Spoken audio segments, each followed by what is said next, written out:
إن الحمد لله نحمده ونستعينه ونستهديه ونتوب إليه ونعوذ بالله من شرور أنفسنا وسيئات أعمالنا من يهده الله فلا مضل له ومن يضلل فلا هادي له أشهد أن لا إله إلا الله وحده لا شريك له وأشهد أن محمدا عبده ورسوله اللهم صل وسلم وبارك على نبينا محمد وعلى آله وأصحابه ومن دعا بدعوته واستنى بسنته إلى يوم لقاء ربه فيا أيها الحاضرون أوصي نفسي وإياكم بتقوى الله وطاعته فقد فاز المتقون قال الله تبارك وتعالى في القرآن الكريم يا أيها الذين آمنوا اتقوا الله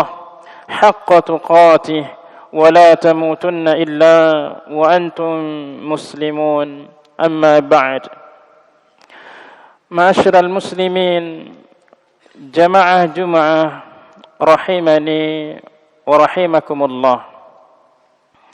Ketika kita bersaksi dan kita berikrar, kemudian kita mengikat satu kontrak pekerjaan dengan satu perusahaan untuk setia mengeluarkan seluruh potensi yang kita miliki dalam perusahaan tersebut, baik dari waktu, tenaga, pemikiran yang kita miliki, mestinya seluruhnya untuk perusahaan tersebut, karena kontrak kerja kita dengan perusahaan tersebut. Tetapi di sisi lain kita ternyata melakukan satu aktivitas yang di luar, bahkan melanggar dari kontrak tadi. Kita ternyata mengikat satu pekerjaan yang lain yang mestinya tidak dilakukan oleh kita. Dalam perumpamaan ini, kira-kira perusahaan atau diwakili oleh manajemen, kalau kita ketahuan melakukan yang seperti ini, konsekuensi apa yang kita dapatkan? Kita akan mendapatkan peringatan. Kalau berulang terus, bisa saja kita akan dikeluarkan dari perusahaan tersebut. Itu baru bab kita ini, urusan pekerjaan kita menduakan pekerjaan kita yang mestinya tidak kita lakukan. Padahal dalam perkara ibadah kepada Allah Subhanahu wa ta'ala, Allah itu amat sangat pencemburu kepada hambanya, di mana ketika seorang hamba dia mengingat-ingat yang lainnya, ia lebih sering mengingat apapun bentuknya, bendakah, orangkah, atau apapun yang lainnya yang ia sering ingat-ingat, maka Allah Subhanahu wa ta'ala cemburu dengan kelakuan seorang hamba tersebut.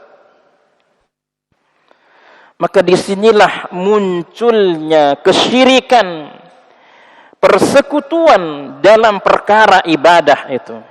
Padahal kata Allah Subhanahu wa ta'ala dalam Al-Quran surah Al-Baqarah, fadhkuruni adzkurkum. Ingatlah kalian semata kepadaku, maka aku akan ingat kepada kalian. Ingat kepada Allah dalam ramainya, dalam senangnya, maka Allah akan ingat kita dalam susahnya, ya, dalam sempitnya, dalam kesendiriannya. Kita akan diingat oleh Allah Subhanahu wa ta'ala manakala kita ini kesulitan. Karena kita orang yang senantiasa ingat kepada Allah, mengembalikan semua urusannya kepada Allah. Bagaimana Allah tidak cemburu kepada seorang hamba yang dialah Allah Subhanahu wa ta'ala yuhyi wa yumit. Dia Allah Ta'ala yang menghidupkan kita, dan dia pula Allah Ta'ala yang akan mematikan kita. Tetapi dia menduakan Allah. dalam perkara ibadahnya. Bagaimana Allah tidak cemburu kepada seorang hamba? Innallahu war-razzaq. Dialah Allah Ta'ala yang telah memberikan kita rizki, tetapi dia masih meminta kepada benda, kepada tempat, kepada orang secara berlebihan. Allah cemburu. Karenanya ketika Nabi kita yang mulia Rasulullah Muhammad sallallahu alaihi wasallam menyandarkan punggungnya di dinding Masjid Nabawi sambil berkata kepada para sahabat yang hadir saat itu, "Ala ukhbirukum bi akbaril kabair?" Maukah kalian aku sampaikan satu informasi yang ini adalah induk dari segala macam dosa? Maka para sahabat antusiasnya begitu luar biasa. Maka kata para sahabat, "Bala ya Rasulullah." Tentu ya Rasulullah. Kalimat bala lebih dahsyat daripada kalimat na'am. Antusiasme bala tentu. Maka kata Rasulullah sallallahu alaihi wasallam, "Asyirku billah." Yang pertama disebut adalah menyekutukan Allah. Thumma man, kemudian apa lagi? Uququl walidain, durhaka kepada orang tua. Thumma man, kemudian apa lagi? Qaulaz zur, persaksian dusta, persaksian palsu.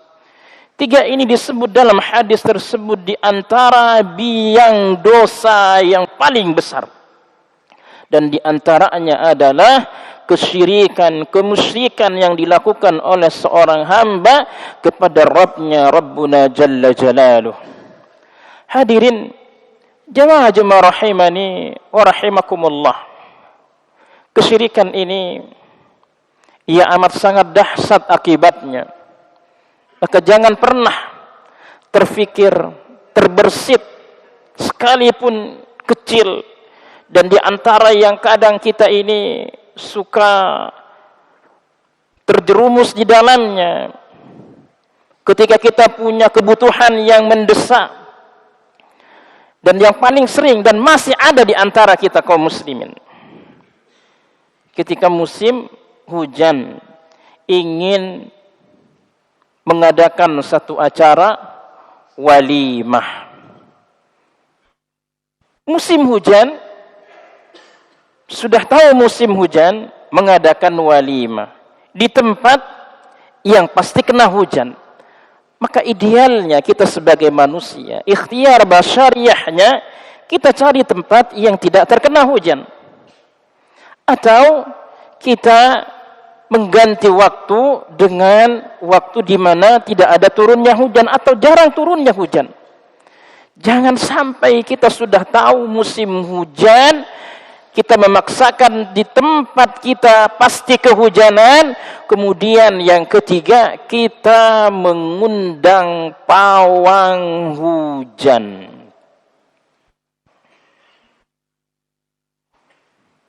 Dalam banyak ayat Allah Subhanahu wa taala menyebutkan bahwa Allah Subhanahu wa taala yang menghembuskan angin, yang meniup mendung, awan, kemudian Allah hentikan di salah satu negeri, kemudian Allah turunkan hujan. Allah yang punya kuasa, yang mestinya kita minta kepada Allah, tetapi kita minta kepada pawang karena kita punya hajat, karena kita punya kebutuhan saat itu. Maka sesungguhnya perantara yang kita lakukan ini adalah perantara yang keliru, dan ini fatal karena ini bentuk kemusyrikan. Kenapa? Karena di sana ada ritual. Kalau saja ada salat istisqa, salat meminta hujan. Kemudian ketika turun hujan kita diajarkan doa Allahumma la hawalaina wala alaina. Ya Allah, turunkan hujan berada di sekitar kami, bukan atas kami. Semua bentuknya adalah doa kepada Allah, permintaan. tidak diperantarakan dengan, mohon maaf, tusuk sate yang ditancapkan kepada benda. La. Semua langsung dipinta kepada Allah Subhanahu wa ta'ala.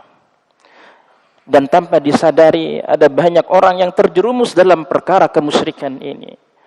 Dan Allah Subhanahu wa ta'ala mengecam dalam Quran surah An-Nisa, siapapun yang telah melakukan kesyirikan ketika dia tidak bertobat, innallaha la yusyrik, sesungguhnya Allah Subhanahu wa ta'ala tidak akan pernah, la yaghfiru ay yushraka bihi wa yaghfiru ma duna dzalika liman yasha, sesungguhnya Allah tidak akan pernah mengampuni dosa perbuatan syirik ketika dia tidak bertobat kepada Allah, wa yaghfiru ma duna dzalika liman yasha, dan Allah memberikan gambaran masih akan mengampuni dosa selain syirik.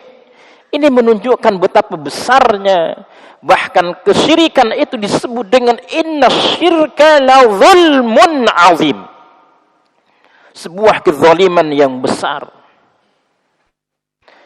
Dan ketika Allah berbicara tentang kezaliman, maka kata Allah, wa ma lidzalimina min ansar, tidak akan pernah ada penolong bagi orang-orang yang melakukan kezaliman.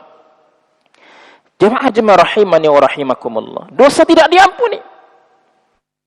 Bahkan dalam ayat yang familiar dengan kita, innal ladzina kafaru min ahlil kitab wal musyrikin fi nari jahannam khalidina fiha, dikelompokkan innal ladzina kafaru, sungguhnya orang-orang yang kafir, min ahlil kitab wal musyrikin, dan orang-orang musyrik, itu tempatnya fi nari jahannam khalidina fiha, kekal di dalam neraka tersebut. Ulaika hum syarrul bariyah, dan orang-orang yang zalim tadi karena kesyirikannya kepada Allah, kemusyrikannya, itu disebut oleh Allah syarrul bariyah, seburuk-buruknya makhluk, sejelek-jeleknya ciptaan Allah. Tetapi orang yang beriman dan beramal salih, ulaika hum khairul bariyah, seindah-indah dan sebagus-bagusnya makhluk. Bahkan seberapapun banyaknya amal salih yang kita miliki, itu pun kalau banyak, kalau sedikit apalagi, la in asyrakta la yahbatanna amaluk, siapapun yang telah melakukan kesyirikan, la yahbatanna amaluka, Allah hapus amal-amalnya, wala takunanna minal khasirin, dan pasti ia akan menjadi orang yang amat sangat merugi. Kita beribadah memalingkan tujuan kepada benda, kepada barang, kepada orang, kepada tempat, maka itu bentuk kemusyrikan. Memunculkan niat di antara niat yang lainnya, maka itu di antara kesyirikan kepada Allah Subhanahu wa ta'ala. Murnikan selalu ibadah kita hanya kepada Allah, aktivitas kerja kita hanya kepada Allah, aktivitas mendidik kita, aktivitas berumah tangga kita, seluruh kullu hayatuna ibadah. Karena seluruh perkara orang mukmin itu adalah ibadah, maka dia harus lillah. Wa ma umiru illa liya'budullaha mukhlishina lahuddin. Barakallahu li wa lakum fil Qur'anil Karim wa nafa'ani wa iyyakum bima fihi minal ayati wadh-dhikril hakim. Aqulu qawli hadha wa astaghfirullaha li wa lakum fastaghfiru innahu huwal ghafurur rahim.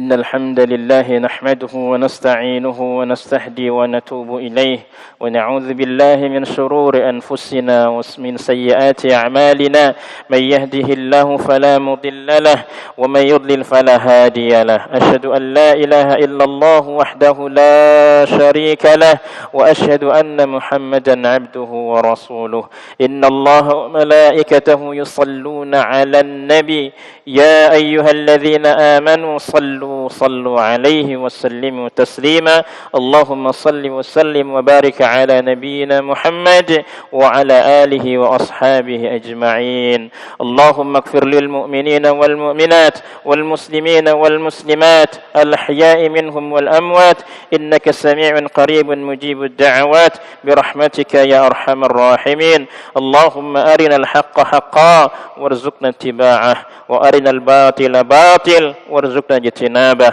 اللهم يا مقلب القلوب ثبت قلوبنا على دينك اللهم يا مصرف القلوب صرف قلوبنا على طاعتك اللهم أصلح لنا ديننا الذي هو عصمة أمرنا وأصلح لنا دنيانا التي فيها معاشنا وأصلح لنا آخرتنا التي إليها معادنا واجعل الحياة زيادة لنا في كل خير والموت راحة لنا من كل شر اللهم إنا نعوذ بك من منكرات الأخلاق والأعمال والأدواء والأهواء برحمتك يا أرحم الراحمين اللهم إنا نعوذ بك من أن نشرك بك شيئا نعلمه ونستغفرك لما لا نعلمه برحمتك يا أرحم الراحمين ربنا هب لنا من أزواجنا وذرياتنا قرة أعين واجعلنا للمتقين إماما ربنا اغفر لنا ذنوبنا ولوالدينا